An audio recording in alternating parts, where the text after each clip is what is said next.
mercy and blessings, recognizing, Lord, that all good and perfect things come from you. We thank you for the strength that you provide for us. And Lord, we ask your blessings upon this meeting tonight, that all is done acceptable in thy sight. We thank you for the citizens of this county, the officials, and all those who try to make it a better place. We thank you and we praise you. In Jesus' name, amen. Amen. I pledge allegiance to the flag of the United States of America and to the republic for which it stands, one nation, under God, indivisible, with liberty and justice for all.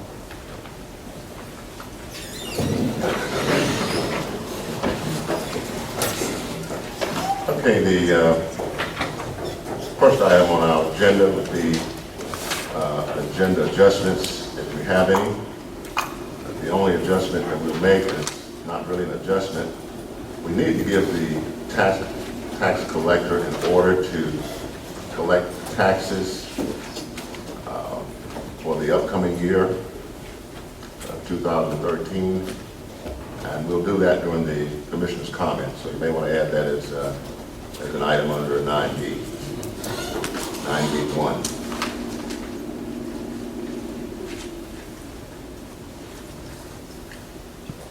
The next item would be our delegations.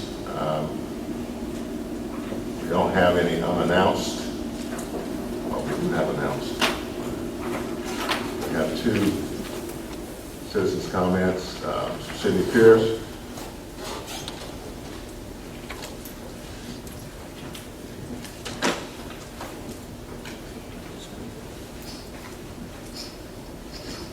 Good evening, Commissioners. I just have a proposal that I'd like for y'all to see. Good job. I know it may sound like a radical idea, but one of the things that I would like to do is try to propose that we modify the makeup and method of election for the Board of Commissioners.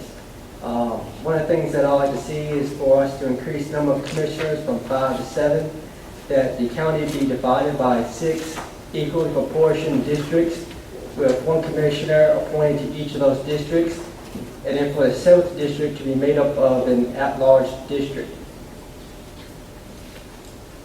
And of course, it's based upon the precincts that we have in the county. We have 6 of them, so why not have 6 commissioners, 1 for each of them, and then have an at-large seat. And some of the reasons of why I'm trying to propose this is due to 3 things. Number 1 is the confusion, 2 is the fairness of the situation, and number 3 is the disproportionate sizes of the districts that we have so far. You know, with the confusion, officially, all of y'all are recognized as a representative of each of y'all's districts, but we all know, at least most of us here know, that you're elected at large. So, technically speaking, you are representative for your district, but we all know that it's not exactly the truth, put it like that. So there's some confusion there. And deals with fairness. How is it fair that most of the county, particularly the districts who don't have a commissioner up for election, how is it fair for them to vote for a commissioner in another district? And I've even looked at some of the election results in the past few years for, commissioners.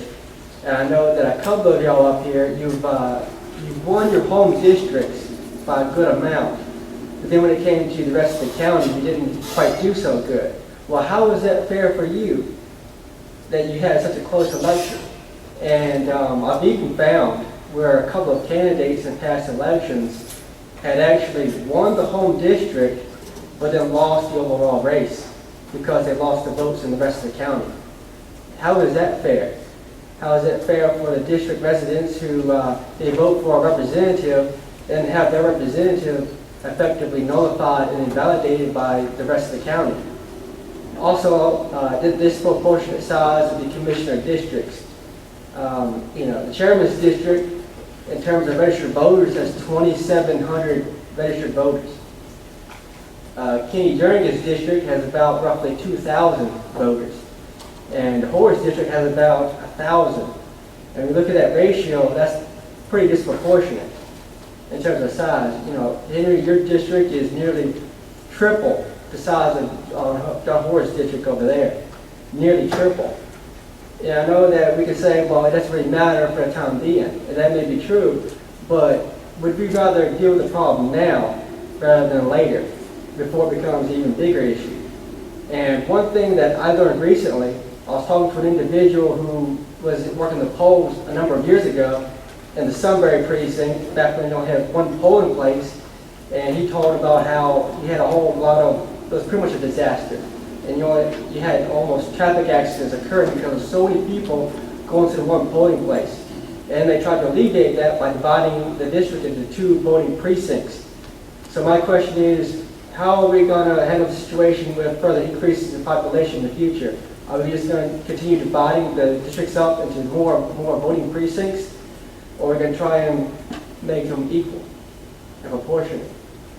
Also, at the third page, there are 3 counties, and just to make sure, let you know that this is not necessarily a radical idea, that it's still going on today, where there are counties who, in the 2012 election, they proposed and voted on new changes to the governing system.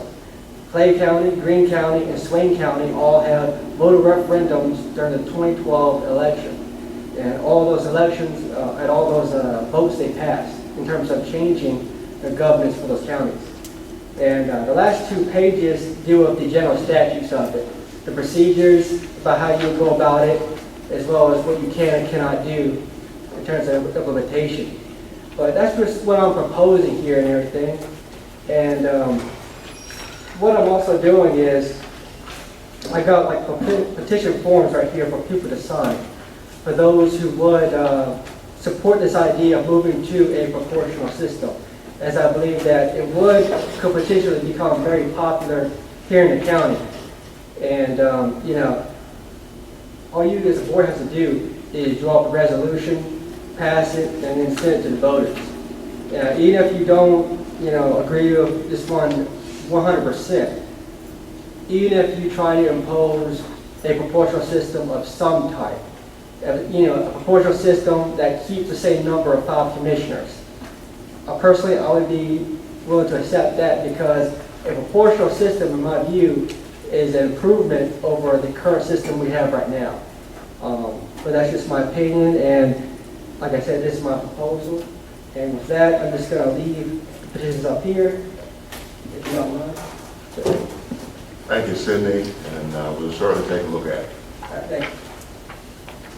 All right, next on the citizens' comment is Earl Roundtree.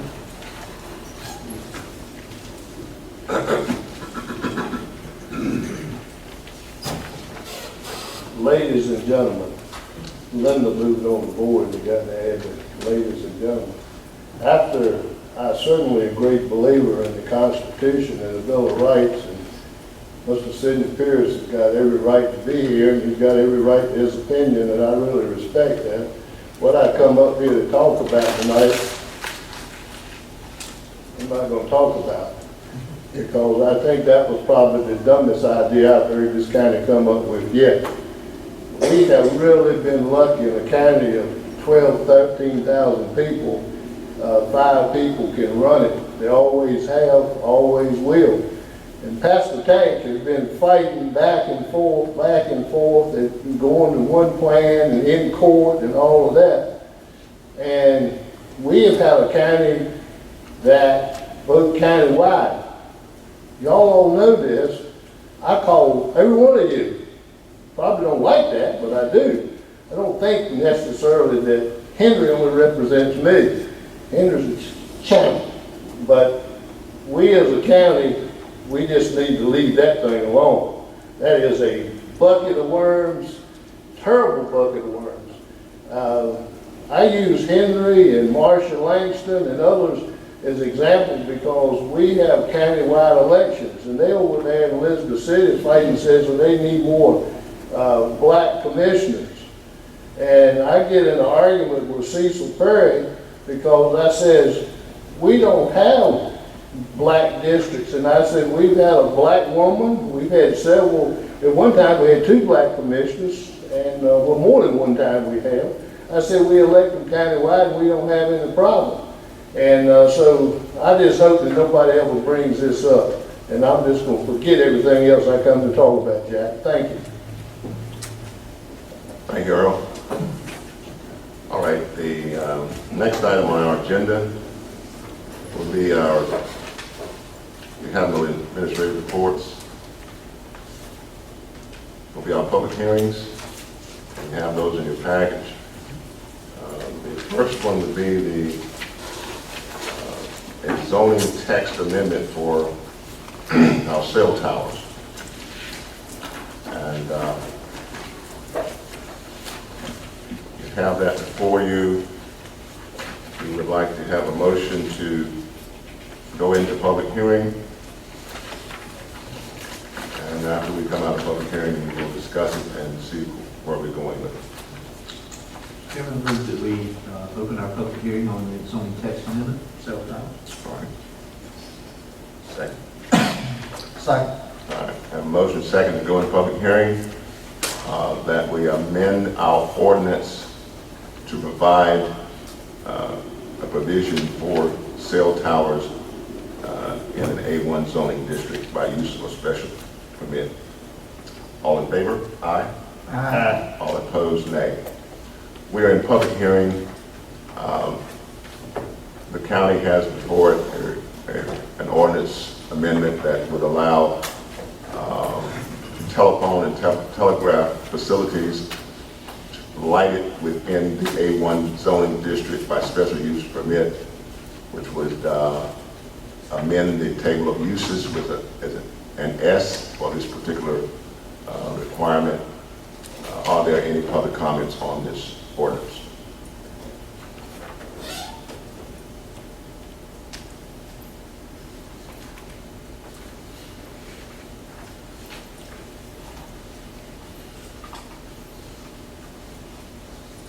Good evening, Chairman Jordan and members of the commission.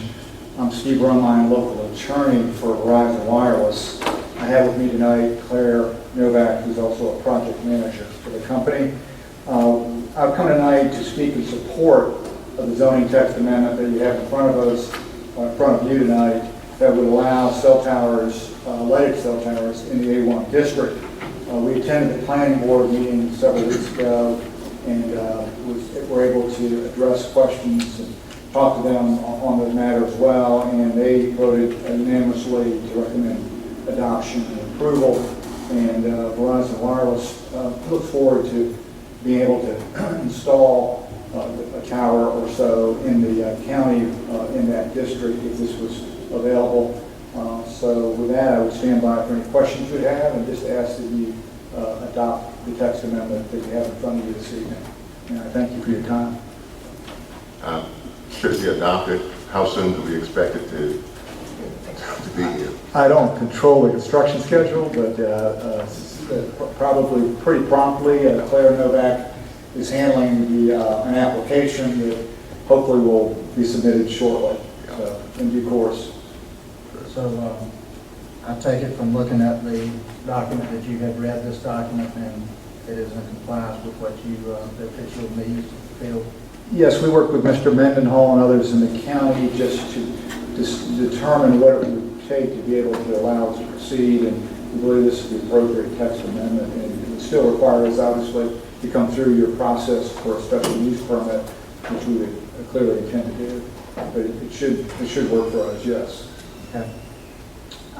It is my understanding what this actually does is takes a piece of agricultural land, a large agricultural land, and only rezones a portion of it for commercial. So they could still have their A1. Is that correct? Yes, ma'am. Commissioner Hoffler, this proposal allows for the cell phone tower use to be occurring on the same parcel as a farm or agricultural use or timber use, and would not require rezoning. It requires a special use permit.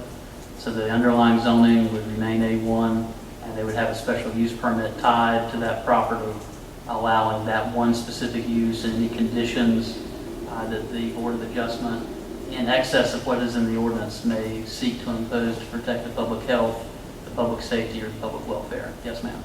And just one other question. The note 9 in the zoning would continue about your setbacks and how, if it's adjacent to another property owner. Yes, ma'am, that's my All those still have interpretation. to be followed. Yes, ma'am. John, in the particular parcel of property we're talking about, consists of how many acres, do you recall? That is a good question. We have not actually seen an application for a special use permit. What is happening here tonight is the ordinance language does not allow a special use permit. So we're adopting the structure of the ordinance to allow that to go before the Board of Adjustment. I believe there is a property they're looking at in Gatesville, and I don't want to circumvent their ability. Those are not public documents yet. They haven't been filed. If the petitioner would like, he could certainly tell you a little bit more about that. That's quite a bit.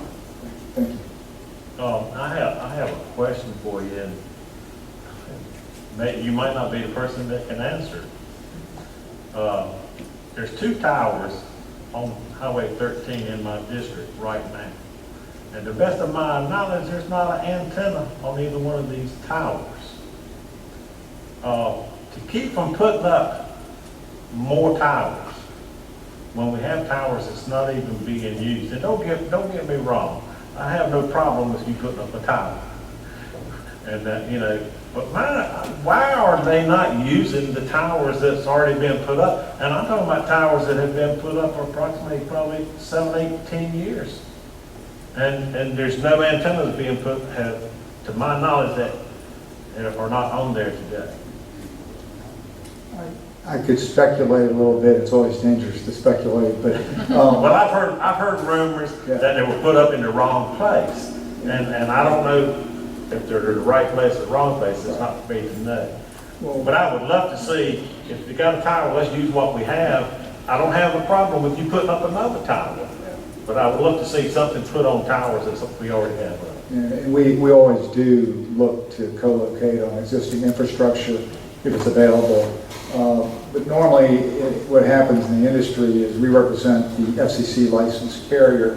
They're the ones that are building their network out the way it needs to be built out. You do have tower speculators out there that are tower companies that will come and put up a piece of steel or infrastructure somewhere that they believe a T-Mobile or a Verizon or a Sprint may need something, and they're not always right. So in that case, I don't know if that's happened. Well, that's exactly what I've heard. Yeah, But so I'm sorry to be speculating. The other thing is sometimes those structures are not structurally sound for what we need, as far as wind load and our antennas. So that could be a second issue there on those towers. But clearly, when we make an application, part of the county process is going to be, we have to show and prove that we can't use existing steel or infrastructure around that would meet our criteria to meet our customer service that we're trying to make in our coverage.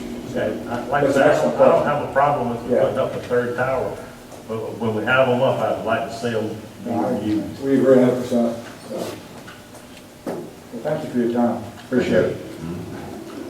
Anyone else?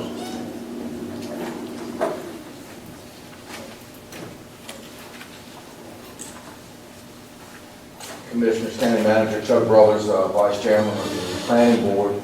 To give a footnote to the gentleman's presentation to you, that was a lengthy discussion, Commissioner Jernigan, about the 2 towers. Fortunately, we have a member on the Planning Board that one of those towers sit on, and it's our understanding through communication with him that one of those towers has just recently been acquired to run some type of cell service on it, although it's not from Verizon. It's also my understanding that the company that they partnered with, which is SBA out of Boca Raton, Florida, speculates on where they want, and if I remember the conversation correctly in our planning board meeting, they speculate on these areas of where they could go. Unfortunately, when they speculated, their speculation went one way and the economy went the other. In regards to the setbacks and so forth and so on, that was another topic of discussion of who, what, when, and where. A discussion that had come up with the planning board some months ago about whose responsibility was it to inspect them. Because of the 2 towers that you're referencing, who's the responsible party? How does the county know that they have, retained their integrity? This gentleman there again answered all our questions, not only for himself, but for the other people as well. And I think we were all satisfied at the planning board level that, and I think Ms. McGinnis even commented that they are paying the taxes. So that was the biggest thing. But we did have your same comments and concerns. And Mr. Freeman, who's on our board, is the landowner or the leasee of that property, and he filled in a lot, but that was a topic of concern, but we felt like that where they were proposing to go, those towers would not be applicable. So we voted for it unanimously. Chuck, can I ask you a question? Sir. So the answer to the question, who is responsible for maintaining the integrity? They are. They are. And did you address how often they'll be inspected? I think the biggest thing we had some years, some months ago in our conversation, when something had come up in our planning board sessions before about cell towers, was abandonment. And whose responsibility was it in abandonment? And I guess the key thing in abandonment is when the tax office red flag goes up and they're not paying their taxes. That should be the first trigger to say that they are abandoning the facility. My comment was, after a weather event, like a hurricane, we have a wind load come in, who's the responsible party to say that the tower is worthy? And there again, it's my understanding that their own people come out and inspect, and they will in turn provide that information back to the county on the worthiness or the integrity of the tower. And that tower is also, anything they do is also going to be bonded. Is that correct? Does our building inspector get involved? I guess he can. I think Mr. Mendenhall can provide a little bit more on that, but that topic did come up that if the county so desired, that he could have a relationship between county level inspection and corporate inspections to guarantee the safeness for the county and the taxpayers, that we weren't going to inherit a problem, or better yet, let's use the tower at the old Darson Rogers at Gate School Road. That's one that's more applicable to a residential area and/or even the one at Page Riddick Road and being behind the church. If that tower was to fall and say go into the church, just correct me if I'm wrong, but the owner of the tower would be the responsible party in the event that one of those towers went over into residential or personal property. Is that correct? Yes. So all of our concerns about who ultimately is entitled to prove to the county the worthiness of the county is the owner of the tower. All right, thank you. Anyone else? If there's no one else, we'll entertain a motion to come out of public hearing. So moved. Second. Motion second, all in favor, aye. Aye. All opposed, nay. Okay, we've come out of closed session. We have the ordinance before us. One of the things in the ordinance requires that it be introduced and signed by the commissioner. We will entertain a motion to introduce and adopt this ordinance. So moved. Second. Motion second. Is there any discussion? All right, there's no discussion. All in favor? Aye. Aye. All opposed? Nay. All right, we have a new ordinance, expansion, if you will, or amendment. The next item would be a public hearing for a zoning text amendment for solar farms. This ordinance would permit solar farms within the A1 district by special use permit indicated by S in the table of permitted uses.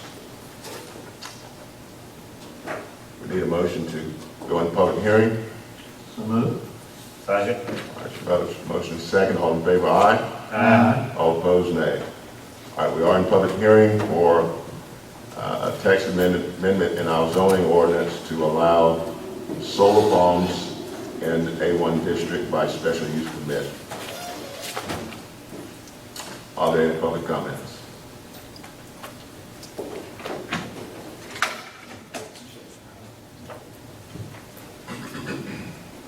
Commissioners, County Manager Chuck Brothers, Vice Chair of the Planning Board. Ironic, at our last Planning Board meeting, that within the next day, which I get, I'm on the North Carolina Planners listserv, so I get bombarded with emails repeatedly from all 100 counties if they so desire, but within less than 24 hours, there was a message that went out on the listserv from our neighboring county, Perquimans, from their planning director, and it was entitled Large-Scale Solar Energy Facilities. And I think what I had explained to one commissioner today in regards to it, that is a very hot topic statewide. And I do think that there's a lot of gray area in regards to, I'll use the phrase again, who, what, when, and why. Because if you monitor this, and it looks like it revolves about every 2 weeks, maybe 3 weeks, that a topic will come up that somebody's been hit with a conditional use, and then they'll send out something here in regards to it. But I'll just paraphrase what the planning director had said. Said, I would appreciate suggestions or comments for those of you who have put regulations in place or have actually processed requests for large-scale solar energy facilities. We have received a conditional use permit request to develop a solar farm on property in the hinterland of the county. And it goes on to spell out about 4 bullet points of consideration. And there was an astronomical amount of response. But my comment back to one commissioner today was, I think everybody's grabbing for straws to put the right language in place because they don't want to do it at one time. And I would certainly classify Gates County as that. And I would think that what we're doing today in regards to the conditional use, and correct me if I'm wrong, Mr. Mendenhall, but it's very similar to what we just did with the cell towers, just one phase of it, but our work is not done.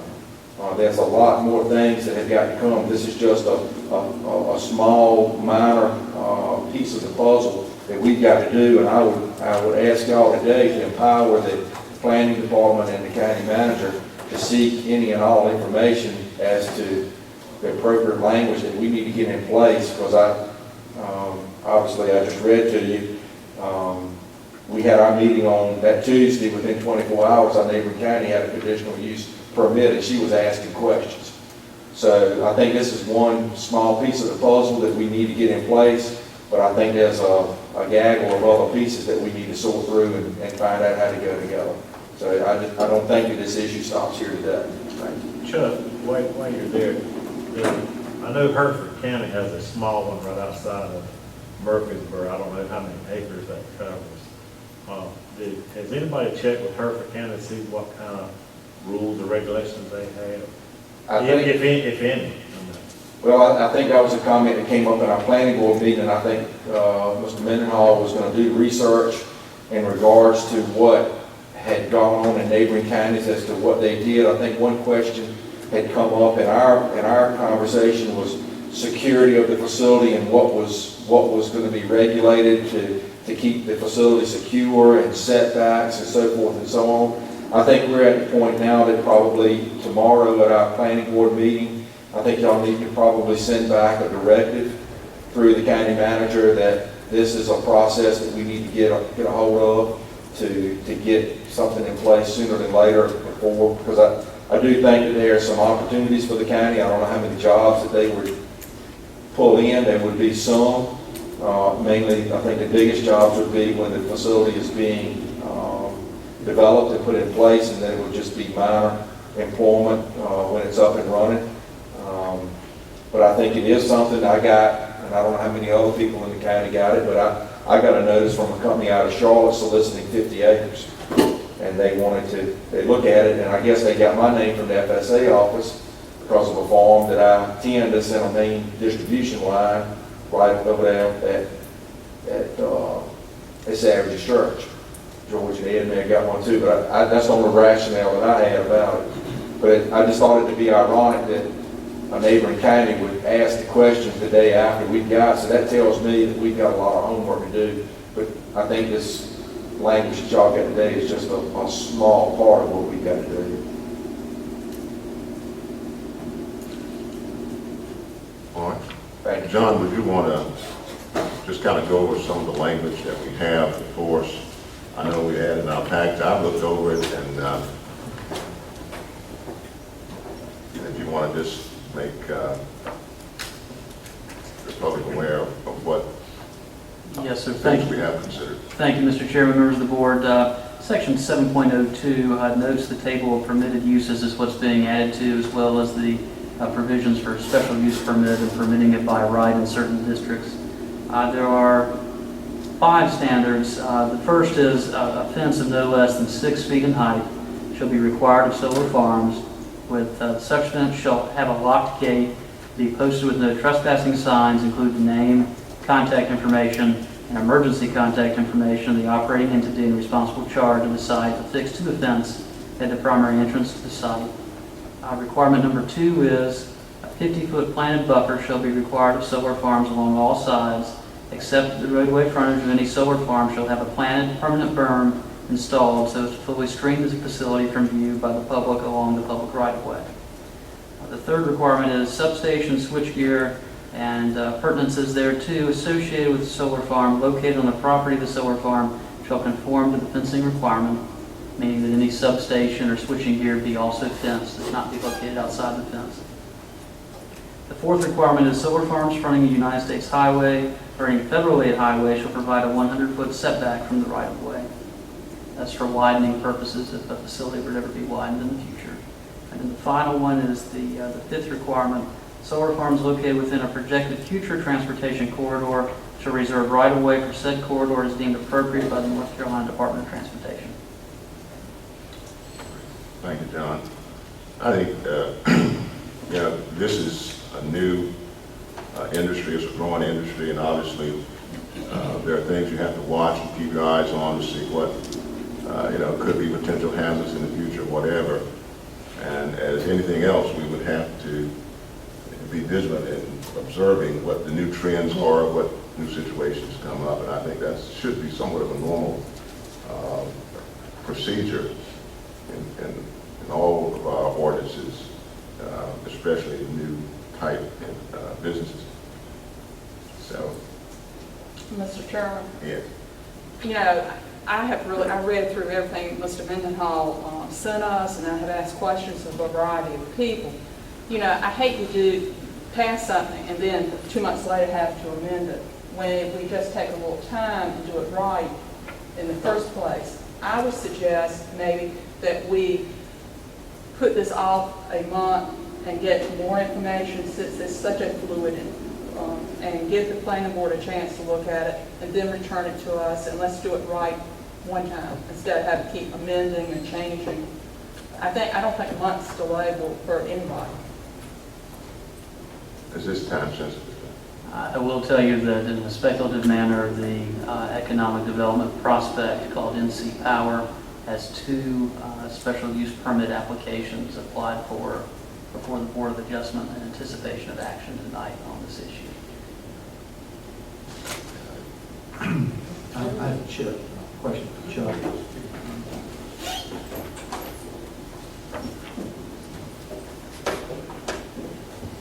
This, the text that we're looking at, this ordinance, was gathered from another county or something?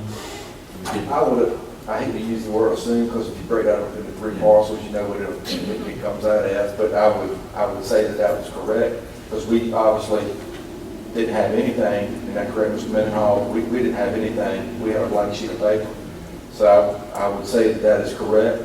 My follow-up question, Chuck, is, so if it was, did we adjust the first thing that we looked at, or did the planning board find it to be satisfactory? It's my recollection of what was presented is mirror image of what you've got here tonight. Am I not correct in saying that, Mr. Mendenhall, you said that you talked with the provider in coming up with these 5 bullet points? Yes, ma'am. Commissioner Hoffler, what we have done is we've had several folks inquire, but none have gotten as far as to option property or what have you. We have told each inquirer that it's not permitted under the zoning ordinance, that it require text amendment, and that whoever wanted to take the bite of that apple first could help us develop what needed to be done. So what happened is we developed this ordinance, and we developed it in concert with the provider, the prospective industry, NC Power is the name that they're going by. And they looked it over and were satisfied. Without any future comment or further comment, they were point blank satisfied with what we'd come up with. They didn't have any comment on whether it was sufficient, insufficient, overly burdensome or not. But subject to that, they applied for a special use permit, knowing full well that it had not yet passed, but the time was of the essence for them. So the person who is going to be regulated by this ordinance wrote this ordinance. No, ma'am, they reviewed the ordinance. They did not write it. I'm familiar somewhat with the facility in Murfreesboro, and just passing by. And I don't think their fence is any more than 6 foot, just from view. It might actually even be a little bit lower than 6 foot. But those fences come in 6 and 4 and 8, so it's probably one of those. I think the setback from the road is probably close to 100. I don't think it's a whole lot further. I'm not objecting to this, what has been written, but I just think there's some areas of things that we have not thought of. Sure. I mean, those two things that I can observe from riding by, so that was that comment.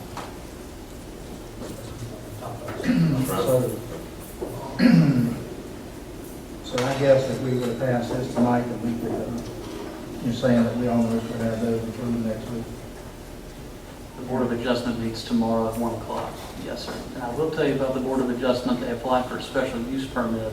If there are other provisions that need to be looked at, that board could look at them and add additional 5 are the minimum. That board could add any and all other protective public health, safety, and welfare. They could double the setback, require more planted bufferings, or if there's something that we need to be aware of, we can certainly look at that as well. This particular industry is not, and really looking at the one in Hertford County and everything is not offensive to that create noise. It doesn't have a lot of activity on it. They said after you get it that bad, just sits there and does its thing. The biggest thing about the solar industry, and this comes into something after it's actually replaced more or less, is the fact that, and I go back to the 1970s, the first satellite dish I ever saw was about $50,000. And that was in the early 70s in the Navy, and then they started coming down, and they got down to where they were within reasons. They were a luxury item around $3,000. They were crude. They did work, but they were crude. And now today, just about you run around the house and you look everywhere, you see the little 18-inch ditch. So technology improves and things get better. And the only thing that you have to worry about would be a business does not make it and everything. Then you're left with that. So that comes into the land agreements and whatever, what you do with it after it gets that. But from an offensive standpoint, this is probably one of the best things that you could have. It's not going to generate a whole lot of jobs, but it will have a tax base. And whether that jumpstarts something else, I don't know. But, and I don't know if this is right on that. I don't know, but I do want some business. Oh, I certainly agree with that, but I just think sometimes when you jump quickly, you make mistakes. Yeah, well, let us hold off. This is public comment period. We just wanted to address something. We want to allow the public to finish their comments first. Mr. Roundtree. Mr. Chairman, I was enjoying listening to this, so I know how to respond. Number one, Commissioner Hoffler is 300% right if that's possible. I just don't know why you would rush into this. And because I'm not going to here is to talk about solar panels. Number one, I assume based on everybody I know, everybody that owned any land whatsoever, more than 10 acres or so got a letter. And there's some keys here that I know that Mr. Hoare and Mr. Owens are familiar with. But companies that get started like this, we were just in here talking to Verizon. Well, if you, I'm sure Mr. Hoare knows, and hope some of the rest of you know, Verizon owned 51% of Verizon Wireless. It were two different companies, and they just recently bought them last week or so, a multi-billion-dollar deal to get it all. But these are multi-billion-dollar companies that you're dealing with. But when you're talking about this solar energy, and we got a history across this country of companies going into these things by on a shoestring. I didn't even think anything about it, didn't know this public hearing was tonight, but I had a phone call and somebody asked me about it about 5 o'clock. And they were concerned about it. The public all of a sudden is beginning to say, well, what's going on here? Well, my understanding, and I'm not into this that much, Jack, because I threw my letter away. I'm not going to get into options. I'm not going to tie my land down, and I do not want to look at a solar farm. You know, we don't like to look at people's grasses that are too tall, but we're sitting here talking about putting 25 acres of solar panels out there to look at. And so I think, as Linda said, I don't see why we're rushing this. We had no contracts, but I think, and I'm sure Mr. Hoare can back me up, that his knowledge of knowing companies that start these things up. And then there are companies that do nothing that go broke. And but the point is, and I'll give you a good example, a perfect example. In Siler City, Chatham County, when they closed up the chicken processing plant down there, all the people with chicken houses has got them. And this guy from Russia, not Russia, Ukraine, a billionaire from Ukraine comes down there and buys the plant. And he said, we're going to send chicken legs back to the Ukraine, sell the breast in America. He operated for 30 days and he closed it all back down. So I hope that all of y'all, we actually lucky. We got 5 smart people as commissioners. Now, I know a lot of people in the public don't realize that, but I do. But don't rush in this. Linda's right. Why do we got to do anything? If we get to the point that Earl Roundtree, which I'm not going to do, and maybe Chuck wants one behind his house, wants to do this, and we get to that point. But this is a terrible thing. And I started to say, the man that's talking about it today to me said it was a 10-year contract. So what do? I go out here and I give the guy 50 acres of my land to put all this stuff out here, Jack, with a 10-year contract. He's giving me a nice rent check. Somewhere along the line, 2 things can happen. Number 1, he goes broke. What am I going to do with that? Have an auction? Number 2 is, what am I going to do at the end of the 10 years? Number 3, we're talking, how many jobs is going to create? Well, they're going to send in a bunch of Mexicans to put this thing up, and they all going to leave, and we're going to have 3 or 4 jobs created. I'm not saying I'm against it or for it, but Linda's right. I don't see why y'all want to move on this. You're going to have another situation that you move on this, and then the public's going to start hearing about it, and you're going to say, I wish I didn't even have a telephone. Anyone else?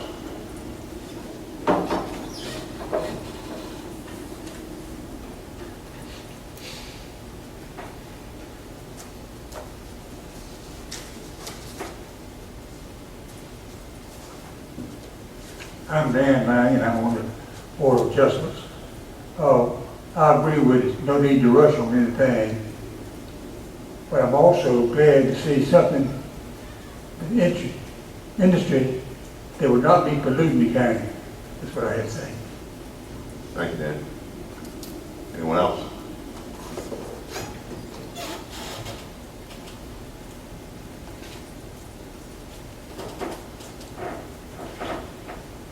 Good evening, my name is Ronald Euro, and and my interest is on the solar farm. How would it benefit the county? What would it be used for? Well, the county manager expound a little bit more, but it will be generating electricity, which will be by the power companies, Dominion, REA, whoever. And as far as the county, there are some benefits as far as tax revenue from the value of the equipment, the buildings, and so forth. And there could be potential jobs that would come with this.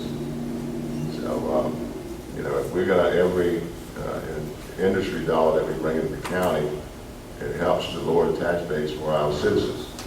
Our major tax revenue in the county is property taxes. If we get business in, certainly that helps the revenue base. And so anytime you bring in business, that's going to help the county in regards to the tax base as well as potential jobs. Okay. Would that reduce the average household electric bill? No, it's, I won't say it would be direct, but, you know, solar energy is a way of the future. You put solar panels on your house. You know, that's no, this is something that is going to happen. You know, we've had fears with cell phones and so forth, and it's a growing industry. Obviously, there may be some hazards that's going to come up, but you're going to deal with them as you go. So, you know, if we're going to be a nation or a county that's afraid of progress, we're never going to have progress. These are things that you've got to work with. You've got to be vigilant and keep an eye on and make changes as you go. So, this is the way of the future. Okay, thank you. Mm-hmm.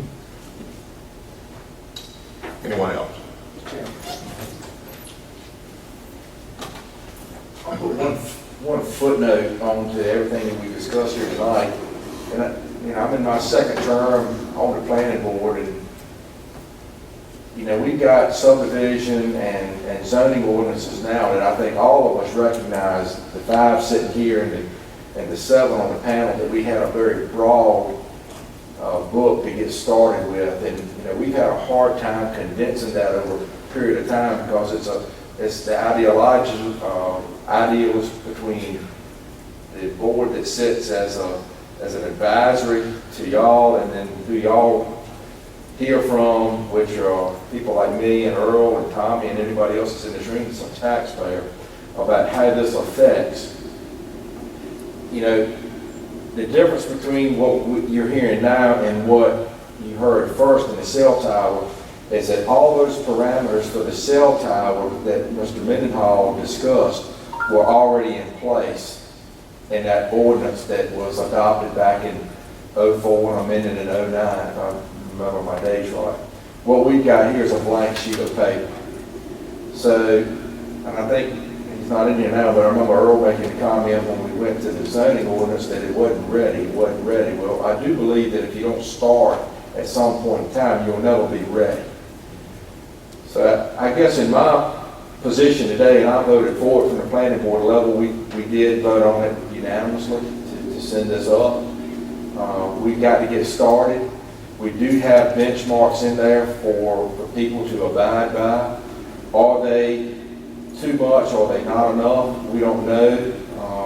I do have a little bit of heartburn in regards to relying on the industry to tell us how to write our ordinance. I think we should be writing our ordinance, and the industry should be applying and be held accountable to what ours are. But there again, when you don't know, you've got to start somewhere. And I firmly believe in that. I don't think there's anything that's out in left field of the 5 bullet points that Mr. Mendenhall named for our setbacks, far as the shrubbery around. That's one thing that we have been tackling and battling between the 2 boards over the last 18 months, which is a landscape ordinance. And to be quite honest with you, you're going to inflect some type of landscaping provisions into this to make them abide by. So I don't have a problem with what we have looked at and what the county manager has presented to us. I do think that our homework does not stop with what y'all do or do not do today.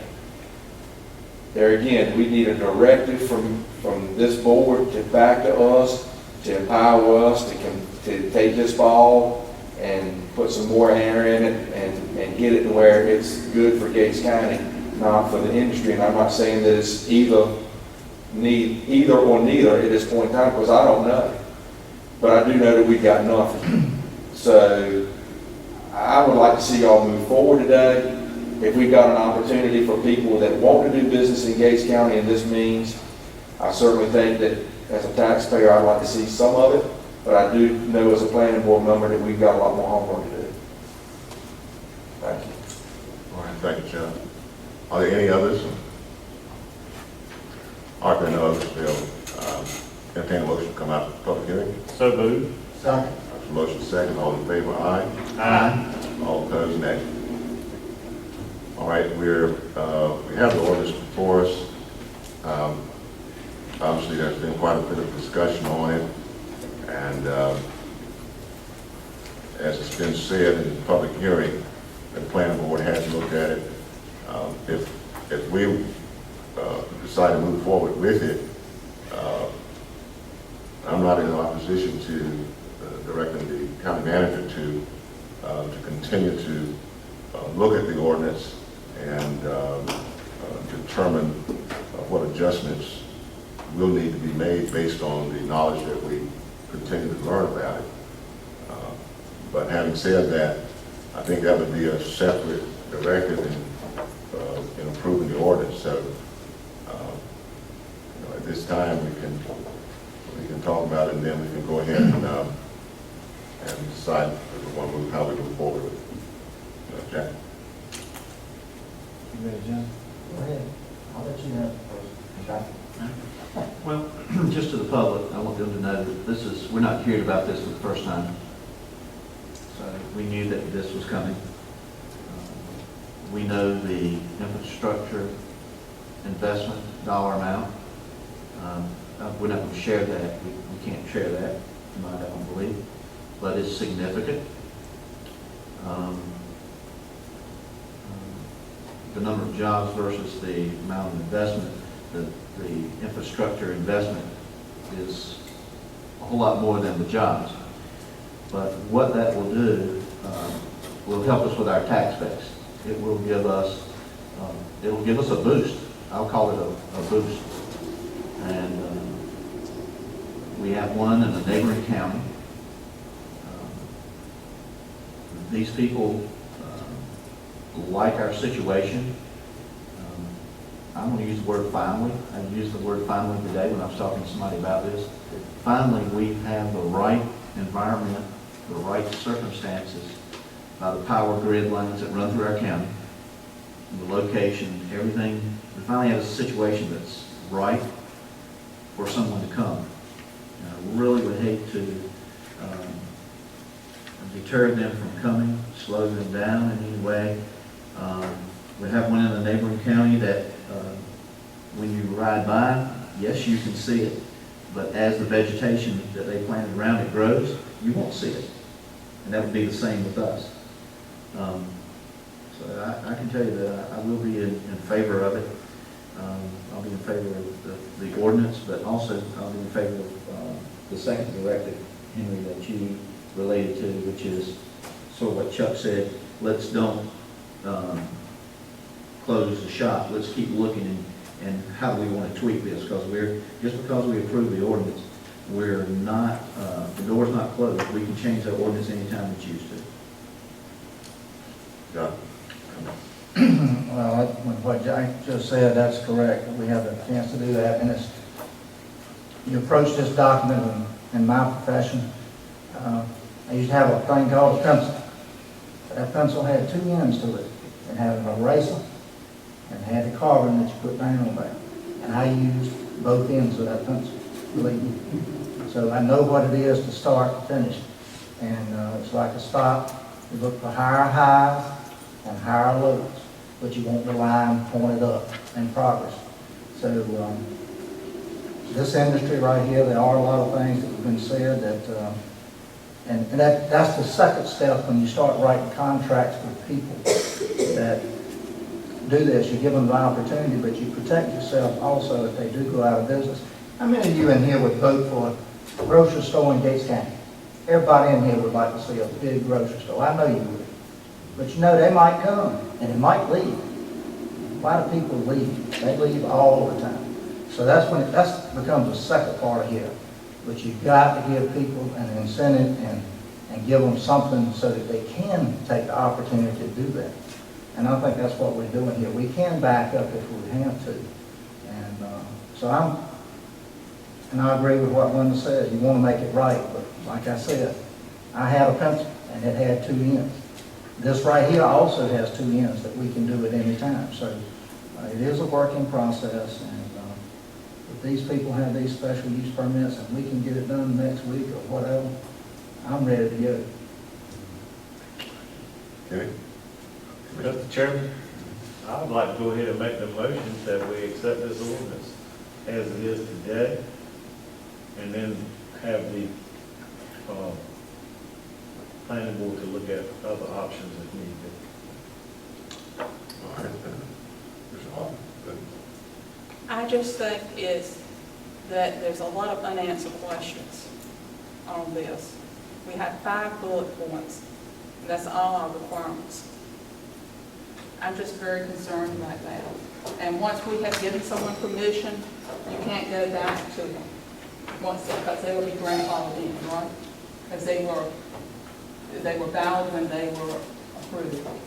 So I just think that maybe a month's delay for us to do a little bit more research.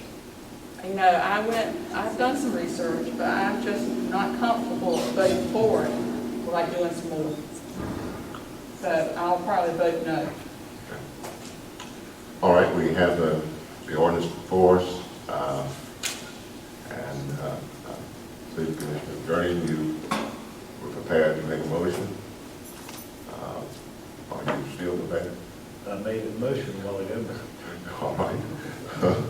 A motion is in place on the floor. We have a second.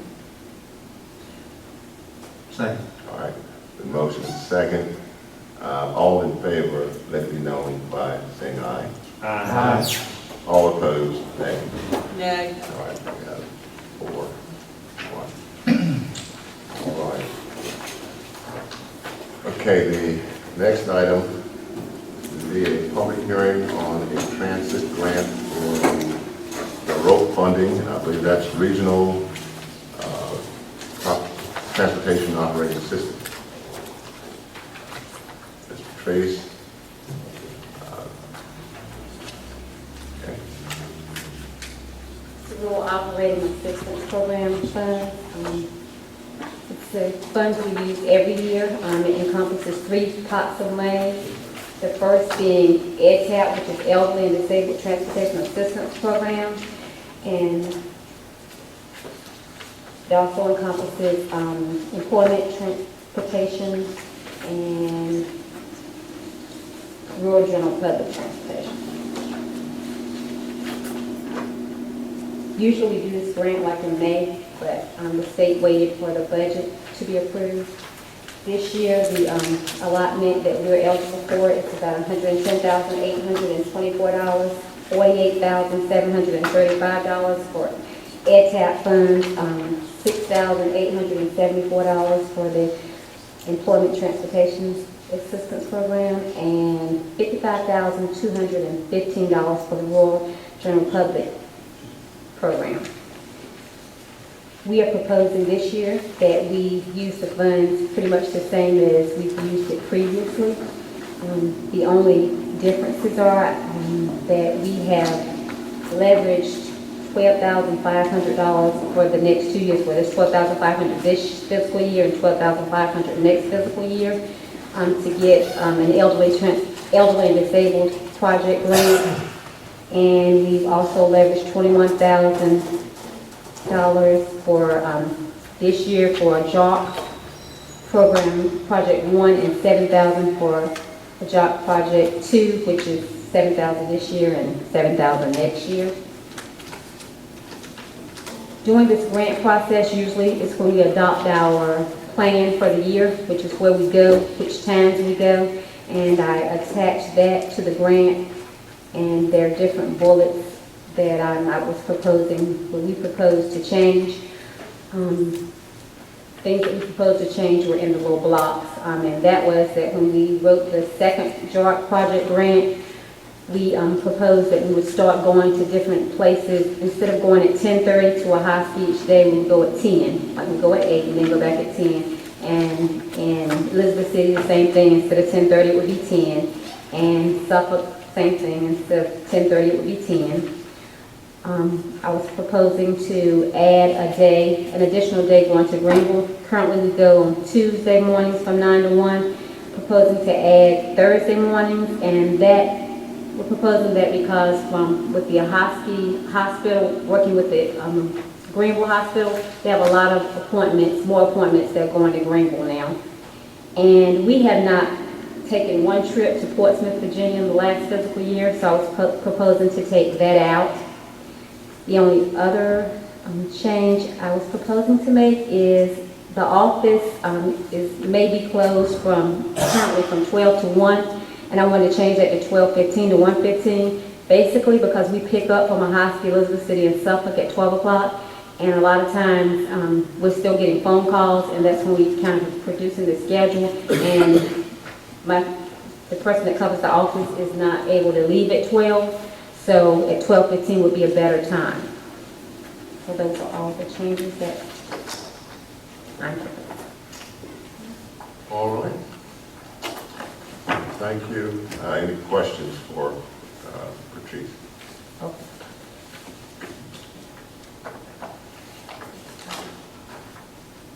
This is the same as it was.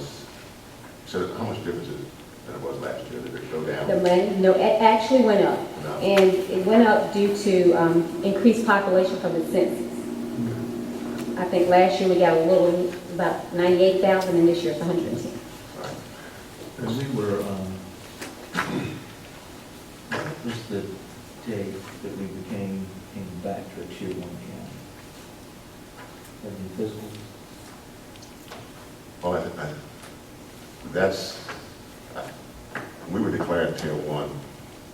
Based on the numbers, it looks like that we were just marginally between Tier 2 and Tier 1. I think I don't know whether it's 12,100. We're at 12,197. I believe that's the official number. But I don't know whether it's the economic or commerce department or whoever, they declared us to be Tier 1, even though the census numbers don't show that. So apparently there may be some type of tolerance. If you're between 12,000, 12,050, I don't know how they were able to do that, but we may have felt enough tolerance where we can be considered Tier 1 because we don't have X number of people over the number that declares you to be. Also tied to personal income. I think that is, I think some of that's coming from the fact that some of What made me ask that question? the cost of state. What made me ask that question was as soon as you asked about the money, and she said it was based on population. I was thinking that, you know, if you were, the last time that you made application, if we were Tier 2, I don't know the answer to that, but if it were, I just wanted to point that out, that we need to make sure that if it asked that question in here, that we're listed as Tier 1, because that could make a dollar difference too. The formula, like for EdTap, is a formula of how many elderly people compared to how many other counties. For RGP, it is contingent on the population, the total population. And I think for employment dollars, it depends on how many workforce clientele that DSS had during the fiscal year. Okay. All right. No other comments, but entertain a motion to go into public hearing. So moved. Second. All right, so motion second to go into public hearing. All in favor, aye. Aye. All opposed, nay. All right, we are in public hearing to consider this grant for transportation for our elderly, disabled, and various populations in the county. Are there any comments? All right, hearing none, we'll entertain a motion to come out of closed session. I mean, public hearing. So moved.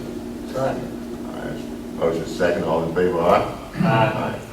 All right, this is a great program, Patrice. I think it's something that's really helped the county over the years, and I'm glad we're able to take advantage of it. And hopefully you'll get it passed. Are there any discussions among the commissioners? All right, we'll entertain a motion to approve the application for grant from the Regional Operational Assistance Program. So moved. Second. All right, so motion is second, all in favor, aye? Aye. All opposed, nay. All right, By accepting this, you also are fine with the changes to the current plan that we proposed with the times that we'll go in a little bit. Thank you. yeah.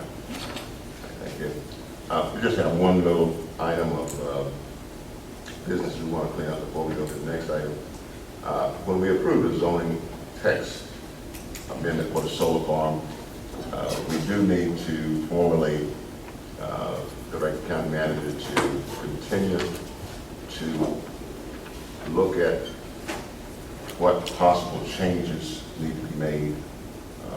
I don't know if we want to specify a time limit or whatever, but it's certainly in the near future, I would say at least for the next 12 to 24 months, we want to be very observant and even seeking out information on what the industry issues are with the solar farm.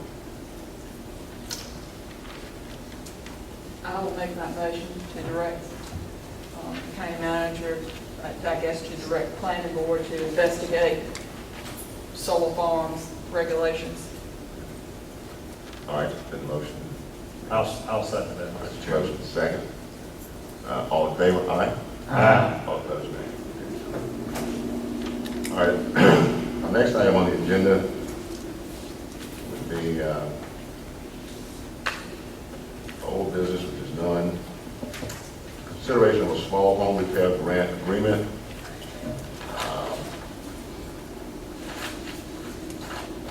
This is the community care block grant for older adults.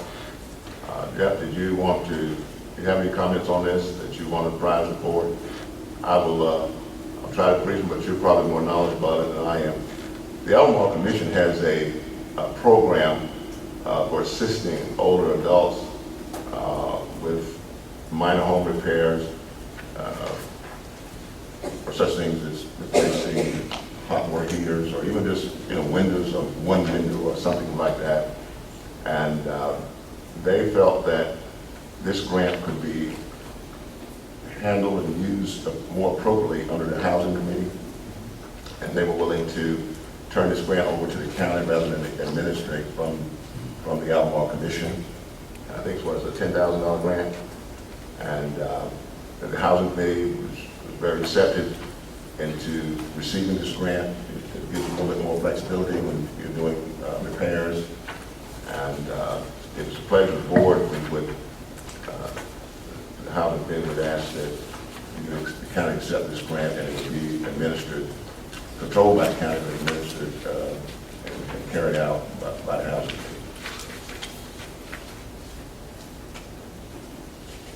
John, you need to add anything to that? No, sir, thank you. John, would our finance officer be involved in any documentation? Yes, sir. What will happen is the county will be the fiscal agent. The funds would pass through the county and be dispersed to the housing committee. Proper paperwork protocols would have to be followed, much like the URP grant that's currently being administered by the housing committee. The county being the fiscal agent, it'd operate almost exactly the same way. Some of the requirements may be somewhat different, but we would administer it in pretty much the same manner. All right, there are no other comments. We'll entertain a motion to accept the home and community care block grant for older adults to be administered by the county and the housing committee. So moved. Second. All right, motion second. All in favor, aye? Aye. All opposed, nay. All right. Okay, the next item on our agenda will be the appointment to the jury commission as provided by General Statute GS 9-1. As most of you are aware, I think probably 2 or 3 years ago, we appointed Ms. Fanny Langston, and she has been serving very well. And I have not heard of any issues. And Mel Wiggins, our clerk of court, has submitted her name as well for reappointment. She's a pleasure to the board. I make a motion to approve the reappointment of Fanny Langston to the jury commission. Motion, Second. second, to reappoint Fanny Langston. All in favor, aye? Aye. All opposed, nay. Thank you. All right, it's the board's pleasure. I would ask that we had, okay, we do have citizens' comments. We don't have anyone signed up for our second part. All right. There are no citizens' comments. We have before us the order or directive, if you will, to empower the tax collector to collect the taxes for this year. It reads as, you hereby, board, authorize, empowered, and commanded to collect the taxes set forth in the tax records filed in the office of the tax assessor and or collector, and in the tax receipts herewith delivered to you. Renee, we need you to stand for that. Looks like, if you don't mind. Okay. All right. We're giving this to you, this directive. Yeah. Okay, all right, well, you consider.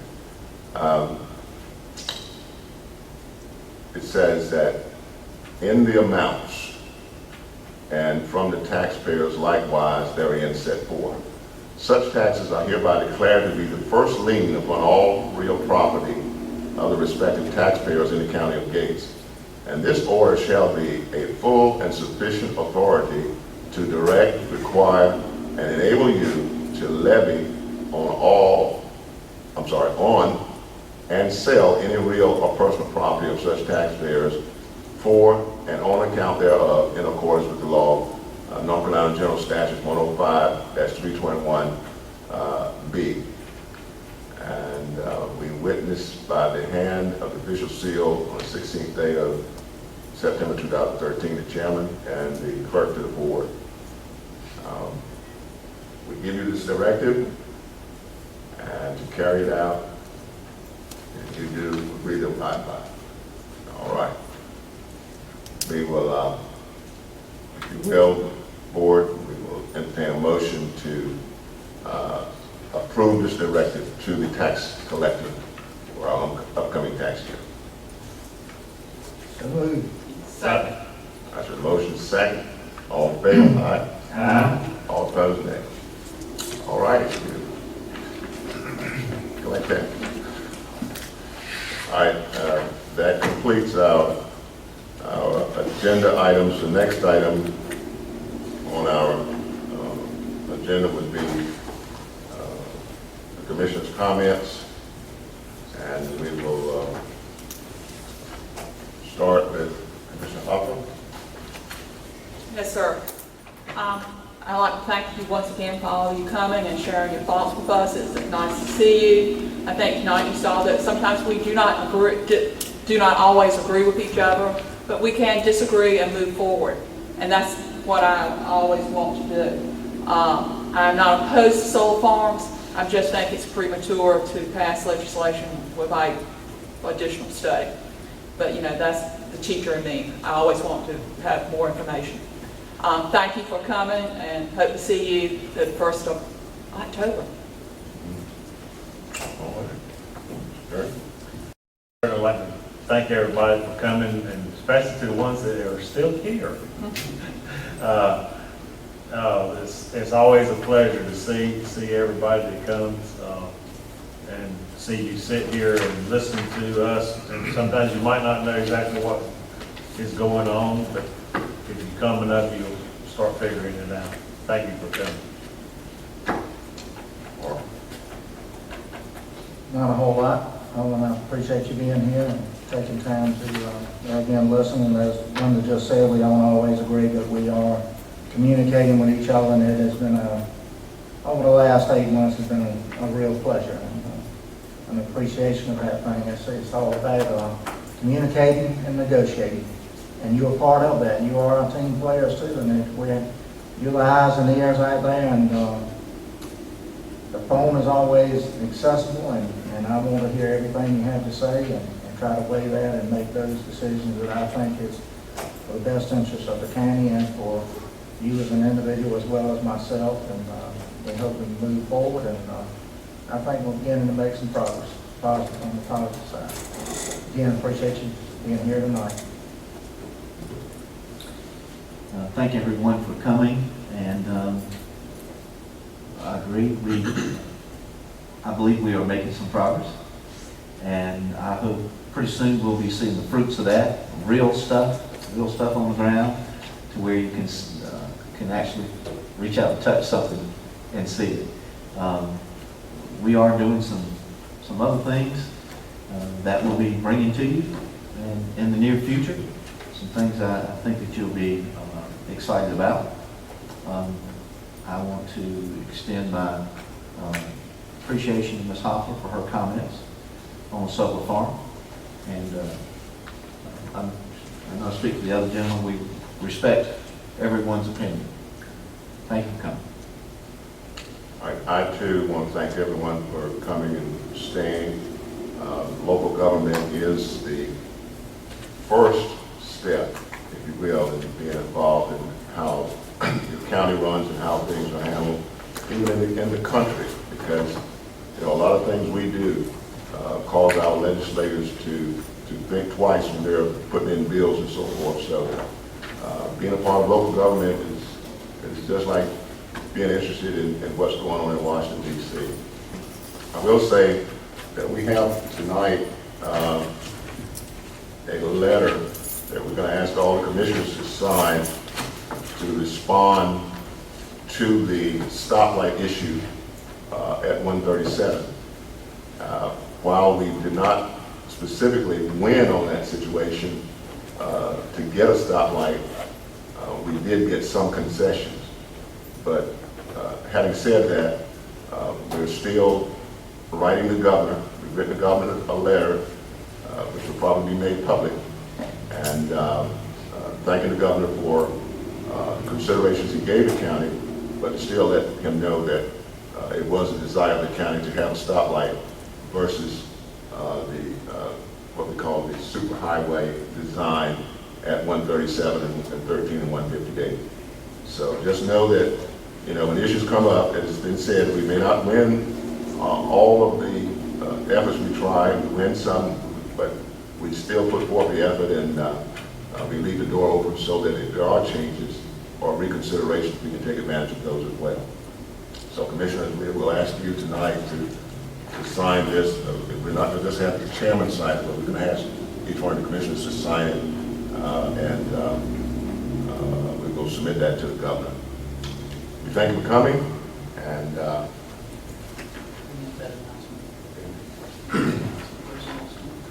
all right. Thank you, Reed. The Reeves Grove Rosenwald School having their homecoming program for alumni, friends, family, and the community on October the 30th at 3:15 at the facility. We announced that Reeves Grove Rosenwald School is one of our historic sites, and Ms. Reba Green Holly, I think you're involved in the historical aspect as well as the use and maintenance of that, I believe. So this is a historic site. We're proud of it, and we probably want to try to do things to help preserve it as well as recognize it. So keep that in mind. October 3rd, 3:15 at the facility, there will be the homecoming program for all that are interested. If there are no other comments, do we close that? Yes, sir. Okay. That will end our regular meeting, and we will need a motion to go into closed session. So moved. There's a motion and a second. Second. Motion second, go into closed session. All in favor? Aye. Aye. All opposed? Nay. I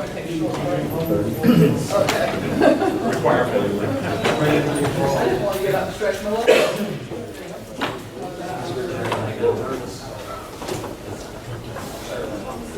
Thank you, brother. Appreciate you coming on. Thank you for coming.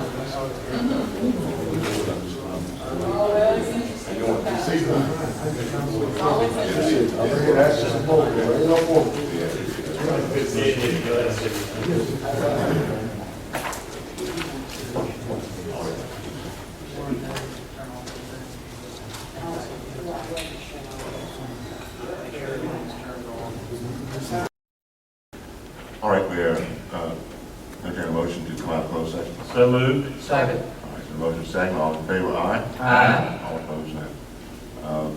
We don't have anything to report or to vote on from closed session. So at this time, there's no other discussion. I will entertain a motion to adjourn. So moved. Second. All right, motion second,